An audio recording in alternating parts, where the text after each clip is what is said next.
Very good morning. आज हम लोग देखेंगे कि गैस चार्जिंग कैसे किया जाता है। गैस चार्जिंग के लिए देयर आर 3 एस्पेक्ट्स, जैसे कि टोटल वेट मेथड से निकालते हैं, सब कूलिंग मेथड से निकालते हैं और सुपर हीट मेथड से निकालते हैं। तो इस लेसन में हम सीखेंगे कि वेट मेथड कैसे निकालते हैं, जो स्केल से हम लोग लेते हैं, वेट स्केल से। तो जब भी कोई यूनिट नया होता है तो हम लोग वेट स्केल मेथड यूज़ करते हैं, ठीक है। तो सपोज़ ये एक यूनिट है, आई थिंक आपको वेरी क्लियरली दिख रहा होगा। इस यूनिट में क्या है कि एक आउटडोर यूनिट है और ये इंडोर यूनिट है, इंडोर यूनिट आईडी, ये है आउटडोर यूनिट, ठीक है। तो इसमें जो हमने पाइपिंग किया है ना, ये पाइपिंग दिख रहा है आपको, ये पाइपिंग एक्स्ट्रा है और इसका लेंथ भी ज़्यादा हो सकता है। जैसे कि कंपनी ने हमें बोला कि इसमें जो गैस चार्ज है इस यूनिट में, वो सपोज़ 1.15 kg, ठीक है। लेकिन जो पाइपिंग का लेंथ है और ये जो लेंथ है वो बोला कि 20 मीटर से लेस होना चाहिए, ठीक है। ये 20 फीट से लेस होना चाहिए, क्लियर। तो अगर ये 20 फीट से लेस होना चाहिए तब तो ये चलेगा पाइपिंग। लेकिन हमारे केस में क्या है, हमारे केस में क्या है कि जो पाइपिंग है ना, ये पाइपिंग है ऑलमोस्ट 100 फीट, ठीक है। तो इसके लिए एडिशनल गैस चार्ज करना पड़ेगा। क्या करना पड़ेगा, हमारा जो पाइपिंग है वो ऑलमोस्ट 100 फीट का है, ठीक है। तो इस केस में जब पाइपिंग का लेंथ बढ़ रहा है, रेफ्रिजरेंट का ये वाला दिख रहा है आपको, ये 3/4 है, ओके। और ये वाला जो पाइपिंग है वो 3/8 है। ये 3/4, ये 3/8 है। 3/8 बोले तो ऑलमोस्ट 10 मिली हो गया, और ये 3/4 बोले तो 20 मिली हो गया, ठीक है। ये जो है 20 का है और ये है 10 का ऑलमोस्ट, क्योंकि ये जो है इंचेस में होता है, मैंने मिली में आपको बताया। तो आगे देखिए, तो आपको ये दिख रहा है एक नया सिस्टम है, फॉर ए न्यू सिस्टम लिखा है, additional gas charging as length of pipe increase as per requirement. हमारा अगर पाइपिंग का लेंथ अगर 100 से ज़्यादा है, 200 है, वो तो अलग अलग कंपनी का होता है, बट डाइकिन के केस में डाइकिन दिख रहा है, तो इसके केस में हम लोग पाइपिंग का जो लेंथ है 100 मीटर से ऊपर ले सकते हैं। तो इसको चार्जिंग करना है, ठीक है। चार्जिंग करने के लिए मैंने आपको 3 वे बताया, लेकिन ये जो फ्रेश नया सिस्टम इंस्टॉल करते हैं ना, तो उसको चार्जिंग हम लोग वेट स्केल से करते हैं, ठीक है। यानी कि रेफ्रिजरेंट को वेट करके आपको दिखाता हूँ। ये जो लेंथ है चार्जिंग हुआ, ये आउटडोर है, तो ये इंडोर में तो जाएगा ही, इंडोर यूनिट में पाइपिंग जाएगा। तो इंडोर यूनिट में जाने के बाद में गैस का पाइपिंग का जो लेंथ है वो बढ़ गया है, सपोज 100 फीट हो गया। तो इस केस में जो गैस चार्ज करेंगे हम लोग ज़्यादा करेंगे, 100 भी हो सकता है, 40 भी हो सकता है, 40 फीट, ठीक है। चलो, हमने जो गैस चार्ज करनी है वो है 410 410 एक गैस चार्ज हमें करना है। आपको क्लियरली दिख रहा है 410 है। तो 410 चार्ज करना थोड़ा सा डिफिकल्ट होता है एज़ कम्पेयर टू R22। तो जब हम ये गैस चार्ज करते हैं उसके लिए कुछ प्रिकॉशंस है। पहले हम समझ लें कि इसका प्रेशर्स कितना होता है, ठीक है। तो 410 जो रेफ्रिजरेंट है उसका सक्शन प्रेशर आपको आई थिंक ऊपर में दिख रहा होगा, 120 से 130 PSI लेते हैं, और डिस्चार्ज प्रेशर 450 से 410 लेते हैं, और इसका जो स्टैंडिंग प्रेशर है वो 230 PSI लेते हैं, ठीक है। लेकिन हम जो गैस चार्जिंग करेंगे इसके प्रेशर से कोई लेना देना नहीं होगा। हम लोग जो गैस चार्ज करेंगे जो इंडोर यूनिट में फैक्ट्री से जो आया हुआ चार्ज होके वो, और प्लस एडिशनल चार्जिंग। एक बार मुझसे एक टेक्नीशियन पूछा था कि सर जो गैस चार्जिंग करते हैं तो हम लोग प्रेशर से क्यों नहीं करते हैं, सपोज सक्शन प्रेशर 120 से 30 PSI है तो हम लोग वहीं पे करके क्यों नहीं छोड़ देते। तो ऐसा बात है कि जब जिस इन्वायरमेंट में हम लोग करते हैं तो ये जो रेफ्रिजरेंट का प्रेशर जो है वो टेम्परेचर के अकॉर्डिंग बढ़ता है। अगर हम लोग रूम टेम्परेचर की बात करें 70 फ़ारेनहाइट की, तो अगर हम लोग चार्जिंग करते हैं 120 से 30 PSI पे तो चलो ठीक है, लेकिन जब हम चार्जिंग करते हैं उस टाइम में टेम्परेचर तो 21 डिग्री होता नहीं है ना, 32, 30, 40 तो सफिशियंट नहीं है। और ये तब करते हैं जब कोई सिस्टम ऑलरेडी इंस्टॉल्ड है, उसमें मेंटेनेंस के लिए गए हैं, तो उस टाइम में सर्विसमैन ऐसा करते हैं। बट इन केस नया सिस्टम इंस्टॉल करते हैं तो उस टाइम में हम लोग जो चार्जिंग करते हैं वो वेट स्केल मेथड से, ठीक है। बाकी का सब cooling super heat method next video में बताऊंगा। तो हमने आउटडोर यूनिट जब इंस्टॉल किया तो ये देखो कुछ तो डेटा लिखा हुआ है, हमें वो पढ़ना है। मॉडल नंबर लिखा है, कूलिंग लिखा है, वोल्टेज रेंज लिखा है, 230 वोल्टेज है, हर्ट्ज लिखा है। लेकिन जो सबसे इम्पॉर्टेंट पैरामीटर है वो दो चीज़ें, एक तो रेफ्रिजरेंट देखते हैं कितना है। तो ये हमारा जो है रेफ्रिजरेंट है वो आपको 410A है और इसका जो चार्जिंग वेट है वो 115 kg दिया हुआ, ठीक है, 1.15 kg, राइट। और जो दूसरा पैरामीटर से हम लोग चार्जिंग करेंगे एग्जैक्टली 1.15 मीटर जो आपको ये दिख रहा है, ठीक है। उसके बाद में ये तो चार्ज करेंगे ही करेंगे, total length of the refrigerant copper piping discharge और सक्शन दोनों को ऐड करेंगे और जो अमाउंट होगा उसको हम लोग जोड़ देंगे। तो इसके लिए क्या है, हमारे इसके लिए चार्ट है, या तो अवेलेबल होता है डैकिंग से डाउनलोड कर सकते हैं। चलो, तो जो सबसे इम्पोर्टेंट पैरामीटर्स है कि गैस चार्ज करना तो सेकेंडरी बात है, पहले प्राइमरी है कि कितना गैस चार्ज करना है। तो हमें पता चल गया कि इस यूनिट में कितना गैस डालना है, और दूसरा इस पाइपिंग को लेकर के कि इस पाइपिंग जो है ये पाइप, इसमें कितना रेफ्रिजरेंट एडिशनल डालेंगे। तो ये पार्ट और ये पार्ट, ये दो पार्ट को कैलकुलेशन करके हम लोग डालेंगे, ठीक है। तो कैलकुलेशन बहुत इजी है, पहले कैलकुलेट कर लेते हैं, फिर उसके बाद में हम देखेंगे कि चार्जिंग करने का प्रोसेस क्या है, क्या क्या प्रिकॉशंस लेते हैं, क्या मेथड है, मेथड ऑफ स्टेटमेंट क्या है और क्या क्या करना चाहिए। ओके, अब बात आती है कि 1.15 kg तो चार्ज कर दिया हमने, लेकिन जो सेकेंड पॉइंट है वो ये है कि एडिशनल गैस कितना चार्ज करना है। ये अक्सर लोगों को कन्फ्यूज़न होता है, तो चलो हम लोग करते हैं। वेरी सिंपल, हमारा जो रेफ्रिजरेंट पाइपिंग है हमारे केस में वो 3/8 है, जो मैंने आपको बताया था। ये डिस्चार्ज लाइन है, इसको हम लोग हेड लाइन भी बोलते हैं। क्या क्या बोलते हैं, head line, discharge line, liquid line. और जो नीचे वाला है देखो वेपर ट्यूब लिखा हुआ, ऊपर ये जो नीचे वाला पार्ट है ये वेपर ट्यूब लिखा है, ये मतलब थिक वाला लाइन है।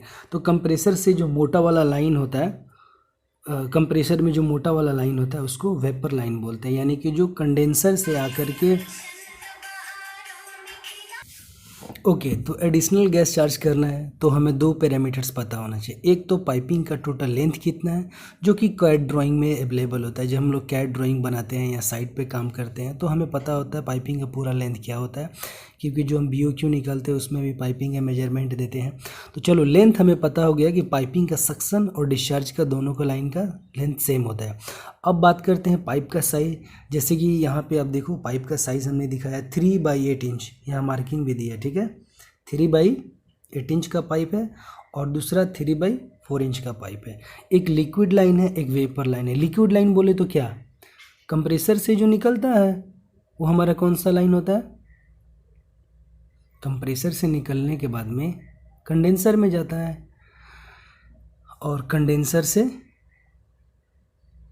थर्मल एक्सपेंशन डिवाइस में, उसके बाद में फिर इवेपोरेटर में। तो यही तो साइकिल है, चार चीज़ होता है, कंप्रेसर, कंडेंसर, इवेपोरेटर। खैर छोड़ो, जो पॉइंट वाली बात ये है कि 3/8 और 3/4 का पाइप है। इसका जो रेफ्रिजरेंट पर फीट है वो भी यहाँ पे एग्जैक्टली दिख रहा है। कहाँ दिख रहा है, ये देखो 410A का देखो, और डेटा 3/8 में देखना है और 3/4 में देखना है।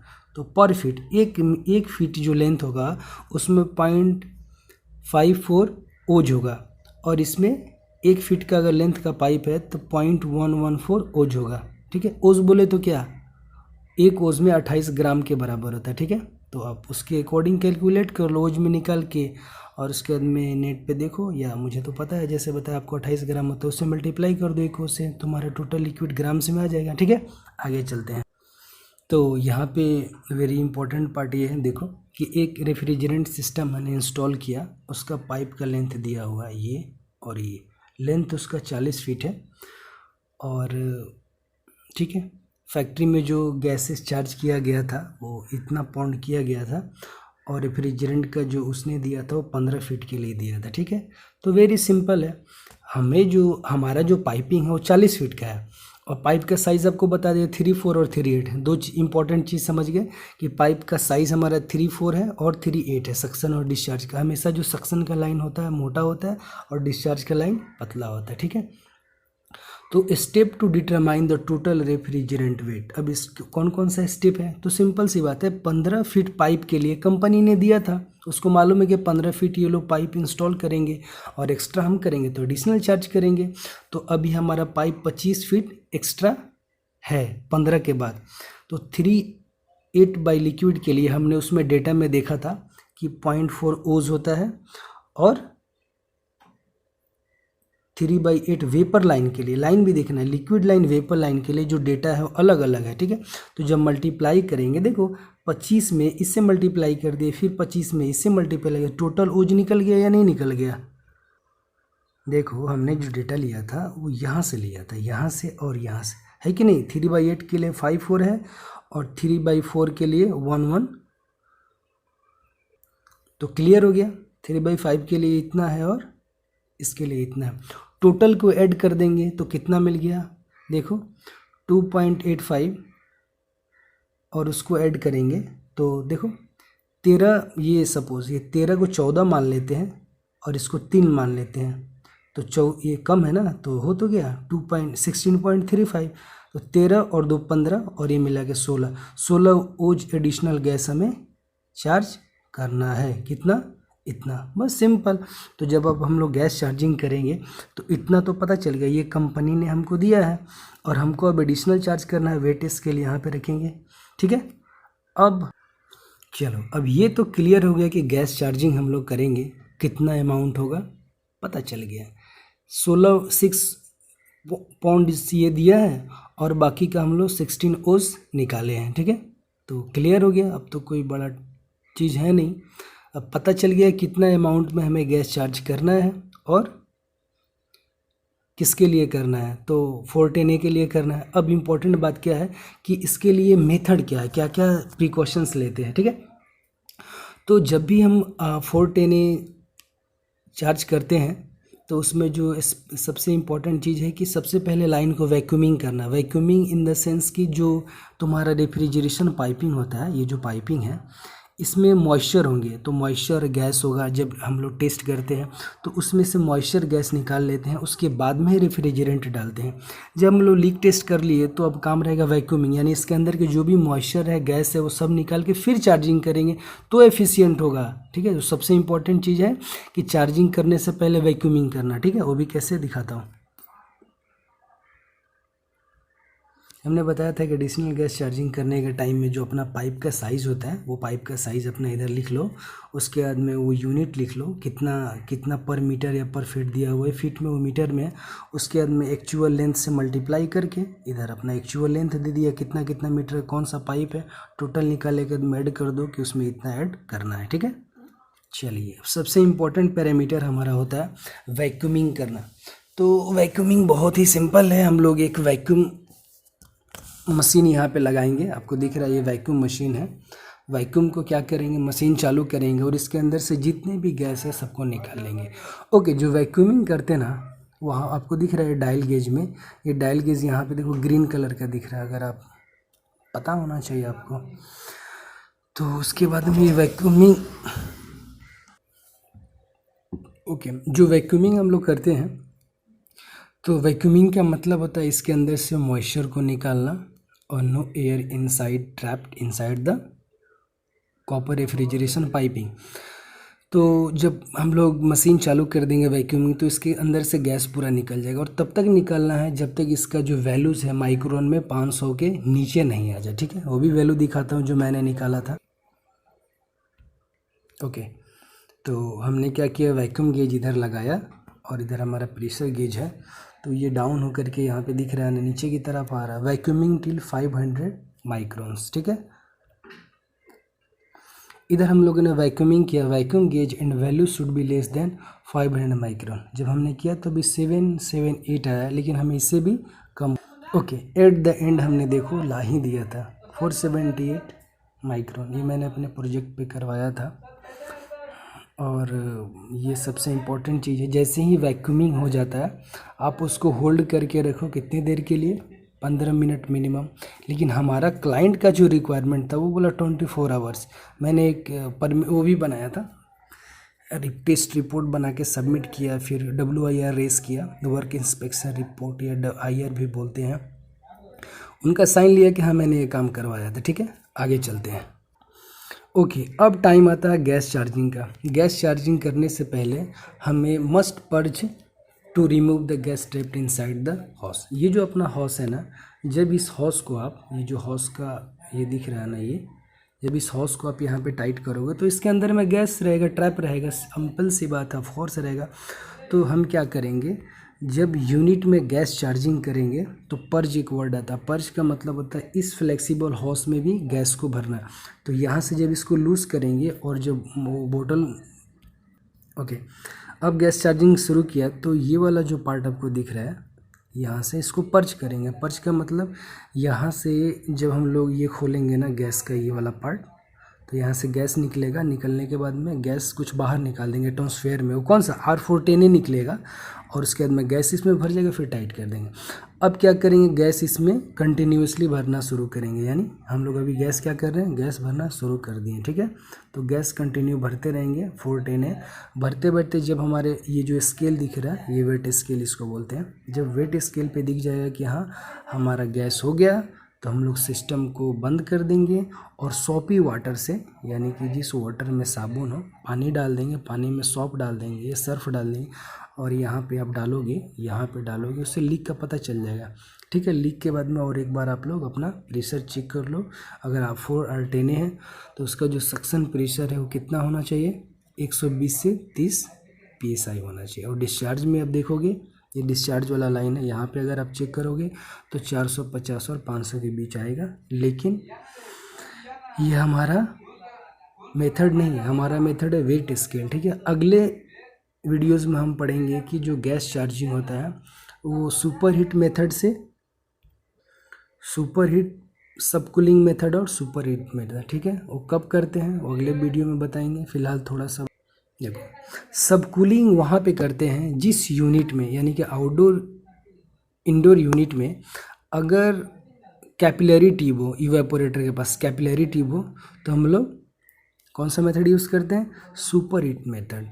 अगर ये TXB हो तो क्या यूज़ करते हैं, सब कूलिंग मेथड। तो बताएंगे सब कूलिंग और सुपर हीट मेथड क्या है। कुछ नहीं होता है, सब कूलिंग में क्या करते हैं कि जो हमारा आउटडोर यूनिट में कंडेंसर है, कंडेंसर का आउटडोर टेम्परेचर हम लोग मेजर, आउटडोर का जो सक्शन लाइन है उसका टेम्परेचर हम लोग मेजर करते हैं, और इंडोर का वेट बल्ब टेम्परेचर मेजर करते हैं। उसके बाद में उसका जो हमारा टारगेट सब कूलिंग टेम्परेचर होता है वो पता चल जाता है। अब हम लोग निकालेंगे कि सब कूलिंग कैसे निकालेंगे, यानी गैस जब हम चार्ज कर रहे हैं तो कितना गैस चार्ज हो गया। क्या हम सक्शन प्रेशर 120 और 30 देख करके बोलेंगे कि हाँ गैस चार्ज हो गया, नहीं, इट्स रॉन्ग, टोटली रॉन्ग। ये कंपनी के लिए भी, क्लाइंट के लिए भी और आपके लिए भी पूरा टोटली रॉन्ग है। तो सब कूलिंग और सुपर हीट के बारे में नेक्स्ट वीडियो में चर्चा करेंगे, बहुत ही ईजी है। I hope you enjoy this videos, और इसी तरह से हम लोग करेंगे। कभी भी 410 RA गैस चार्ज करें, बोनस पॉइंट में ये है, तो लिक्विड में ही करें। तो अब जब इसको टिल्ट करोगे, अपसाइड डाउन करेंगे, तो गैस का जो अगर गैस होगा ऊपर चला जाएगा, इवेपोरेटर वाला, सिर्फ लिक्विड होगा, लिक्विड ही चार्ज होगा। ठीक है, तो स्केल मेथड ये बता दिया। तो गैस चार्जिंग करने से पहले हम लोग वैक्यूमिंग करेंगे, सारे रेफ्रिजरेंट को देखेंगे कहीं पे ये फ्लेयर नट से लीकेज वगैरह तो नहीं हो रहा है। उसके बाद में गैस चार्जिंग शुरू करेंगे, और आपको बताया कि वेट स्केल से एडिशनल गैस कैसे चार्ज करते हैं, कैलकुलेशन करेंगे, फिर निकालेंगे, और उसके बाद में सिस्टम का एयर टाइट करके सोपी वाटर से देख लेंगे, फाइन विटनेस करा देंगे। That's cool. Thank you.